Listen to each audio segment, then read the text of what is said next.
So, good morning, everyone. I hope that this is the start of a vlog, travel vlog, book event vlog. I don't know. It is just a vlog. It's Thursday. It's time for me to go to work. I'm going to work, and then at 1, I'm going to Berlin. Oh, sorry. Hi. My name is Florence. Welcome back to the One More Book podcast channel. Here we talk about books and everything to do with books. So I finally have something exciting to share. I'm going to Berlin for an event. There is a friend of mine, a bookish friend, but now finally going to meet for the first time. She's been in the book content world for a long time. So she has one of our first main events. I'll put the flyer here. It's in Berlin. It's a series of talks and interviews, book talks with authors of the African continent. And the first one is today. And it is Fatin Abbas. She's a Sudanese author, and she's the author of Ghost Season. So, yeah, I think this is her debut book. So, I'm going to the event. I'm so late. I have to take the bus. 2-hour drive. I don't care. I'll have time to read. I haven't even started the book, but I will share with you whatever I have. And if I don't close this vlog, thank you so much for watching. Hope you enjoyed it. Let me know what you're reading or what book events you're looking forward to in the future or you've gone to in the past. Just share something nice.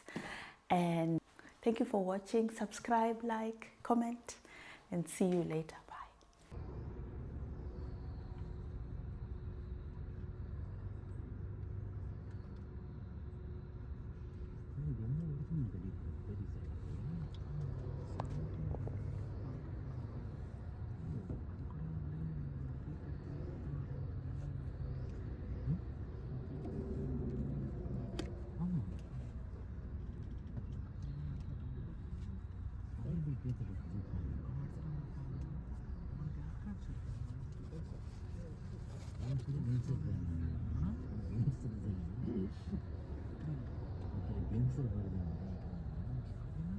Yes,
She was politically persecuted in Sudan. The family fled the country in 1990 to the US when Fatin Abbas was 8 years old, and she grew up in New York City, studied literature in Cambridge and Harvard. And her essays and reports were published in The Nation, Le Monde Diplomatique, in Die Zeit. There's short prose that she published in magazines like Granta and Freeman's. And there's new writing also on the way. She told me a project that she made with Masa Mengiste, the Ethiopian writer. And Fatin Abbas taught fiction writing at Pratt Institute in New York, literature at Bard College in Berlin, and she lives in Berlin. So let's give a big applause and a warm welcome to my very special guest tonight. After authorization for his map had finally arrived in December, he had set about his work in earnest. Trailed by William, he'd zipped around the district with his measuring rope and his surveying telescope and his satellite devices, pouncing on unsuspecting passers-by routes, traveling to villages and water wells and nomads camps in the plains on the peripheries of town. He and William had undertaken expeditions to the sandy plains of the Gauls to the north, which stretched from Chad to the White Nile, great tracts of flat semi-desert unfurling as far as the eye could see, dry shrubs dotting the landscape here and there. They had driven south to the enormous wetland terrain of the Sud, a carpet of marshes and swamps and bogs with islands of floating reeds as vast as football fields.